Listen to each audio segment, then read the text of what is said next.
Evita at the Rhythm of My Heart. Thank you so much for joining me. If you're new to my channel, don't forget, subscribe, like, and share my videos. Give me a thumbs up and leave your comments down below. Today, I have a very quick and simple recipe, step-by-step video of how to make white rice. In Puerto Rican cooking, white rice is one of those items in our table that for most traditional Puerto Rican households cannot be missed. So it doesn't matter what you're eating, most of the time you will find white rice on a dinner table. It's very quick and simple to make. We're gonna need some medium grain rice, we're gonna need some water, salt, and some oil. Now, there is a question that still remains, and that is Pegao or no Pegao. So that's a decision that you have to make. And I have to tell you, I've been cooking for 37 years, and one of the biggest challenges that I have encountered is I keep trying to make my white rice the way my mom used to make it. And I enjoy the Pegao or the crispy rice at the bottom of our pot very much. Truthfully, it becomes a bit of a battle in most homes to who's going to get the Pegao. But I did have quite a bit of difficulty and a lot of trial and errors trying to get my white rice cooked exactly the same way my mom did, because they all have their different methods. Now, in speaking to my mom, one of the tips that she gave me when I make my white rice in order to get Pegao or crispy rice at the bottom of my pot was that she uses a lot of oil. So that's something that you would have to decide whether or not you want to do. In my case, because I like to have a low-fat, low-sodium diet, I tend to use less oil in my cooking, especially when I cook rice. So for this recipe, I'm going to show you my step-by-step of how to prepare white rice Evita style. So when I come back, I'm going to take you through the step-by-step of how simple and easy it is to make white rice at home.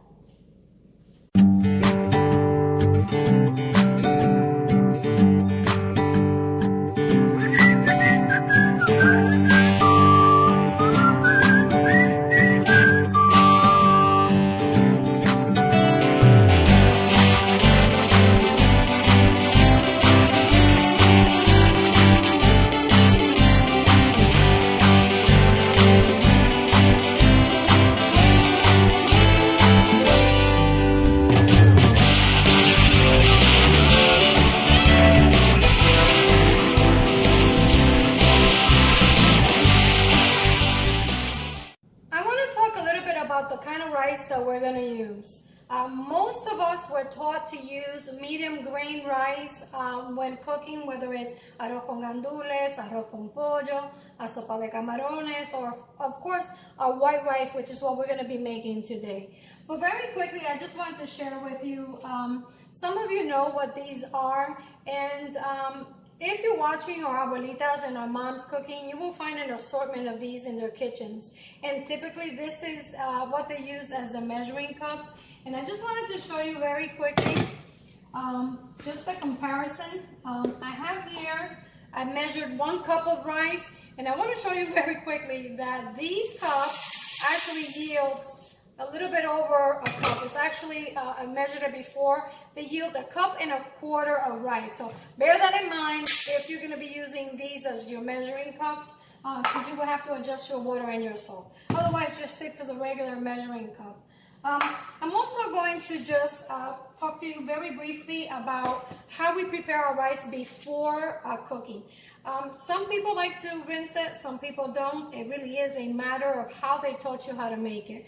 I grew up watching my mom cook rice, and 2 things that she did was, number 1, and she liked to run her fingers through the rice and just pick any of the rice pieces that didn't look so hot or they look kind of dark. And sometimes you can find some of the, the pieces of the grain in them, and she removes those too.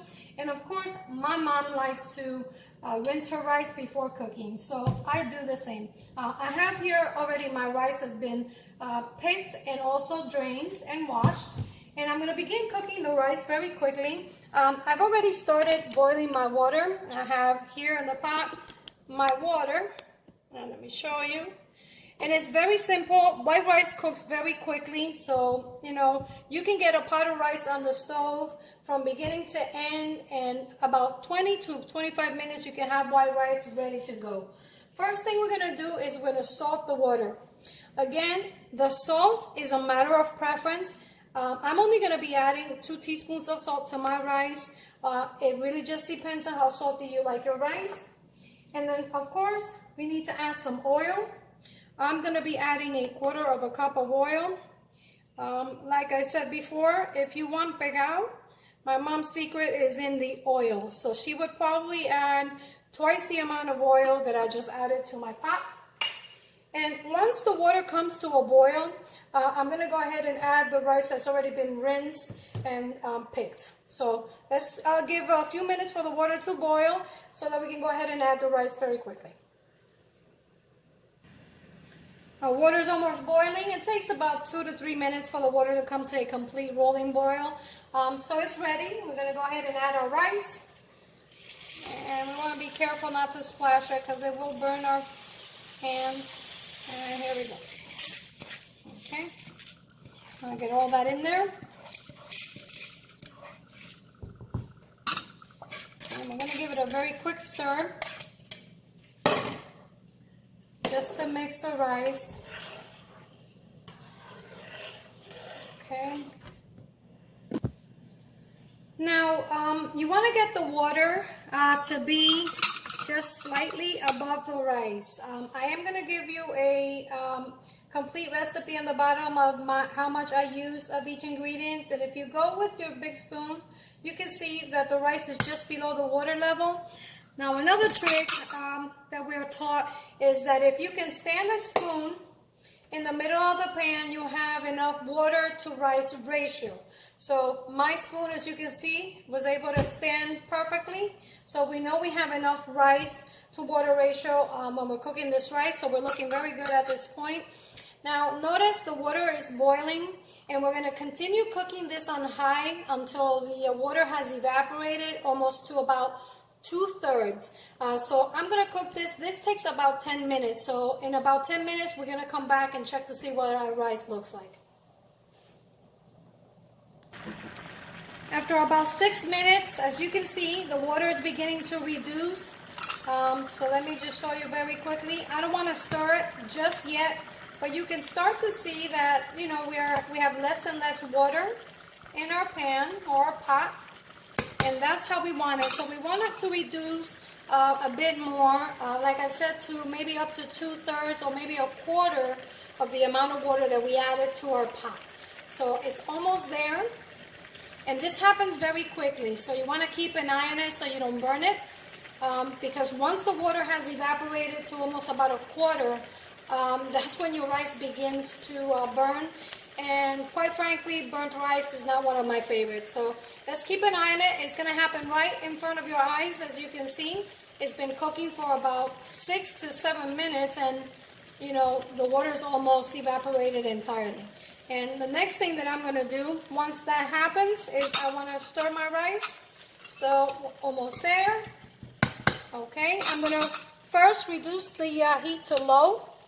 And very quickly, using a pot holder, I'm going to go ahead and stir the rice from the bottom up. So this is a process that you want to follow because what you're doing is you're moving your rice around so that it can cook evenly. Once you stir your rice, by the time you're done stirring your rice, most of the water has evaporated. And we're going to go ahead and cover our rice.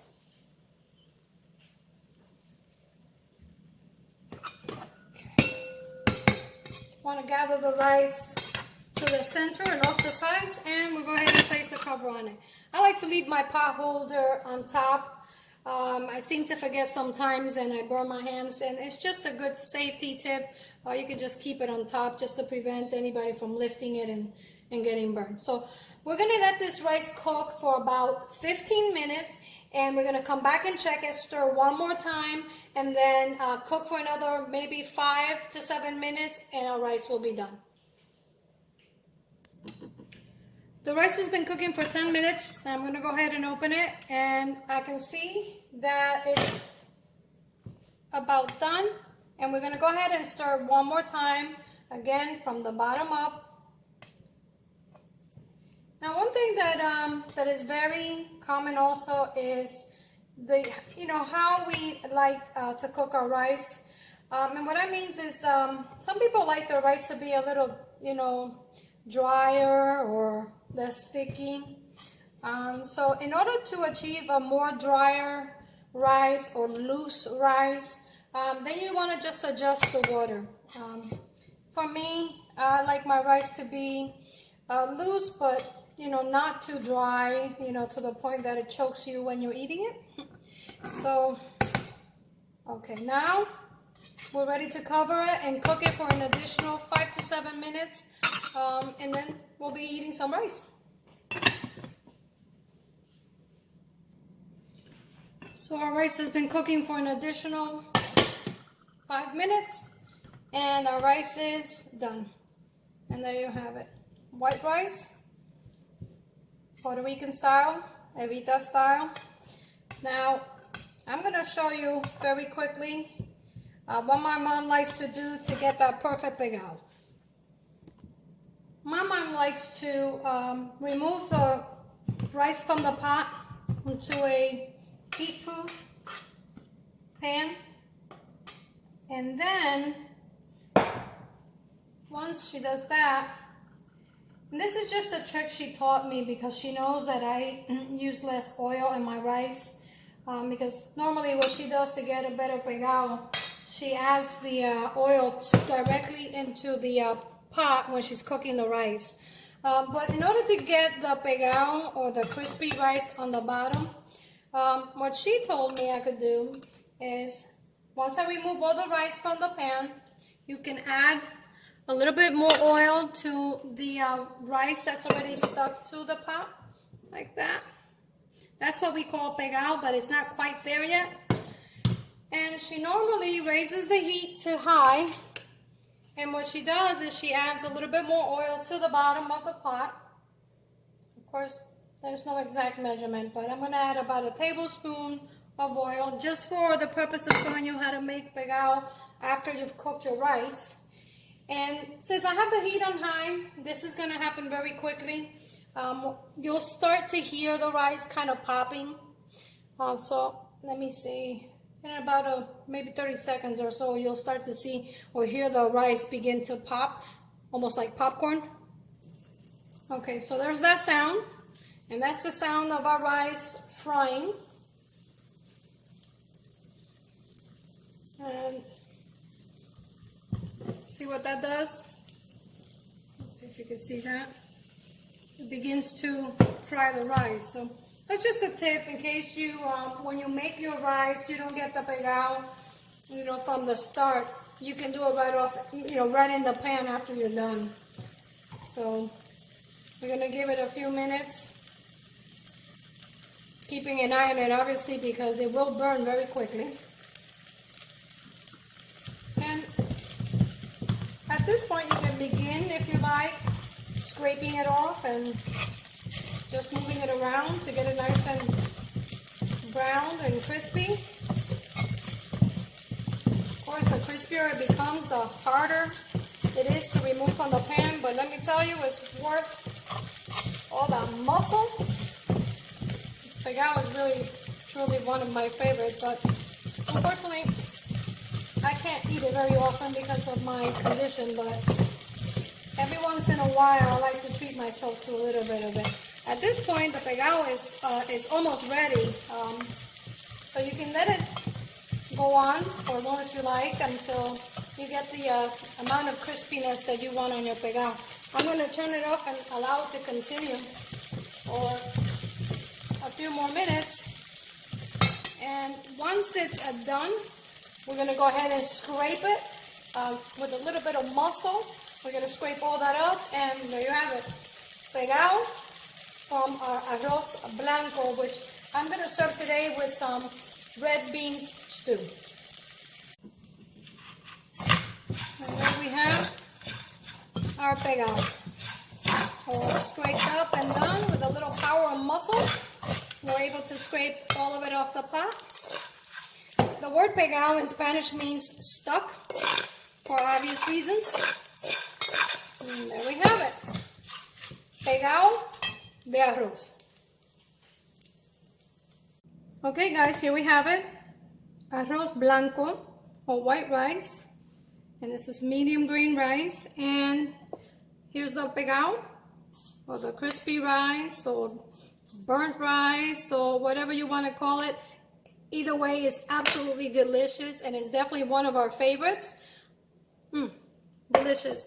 As always, remember, subscribe, like, and share my videos so that I can continue making these videos for you. And also look for the video for the stewed red beans that I'm going to be serving with this rice. As always, buen provecho y hasta la próxima.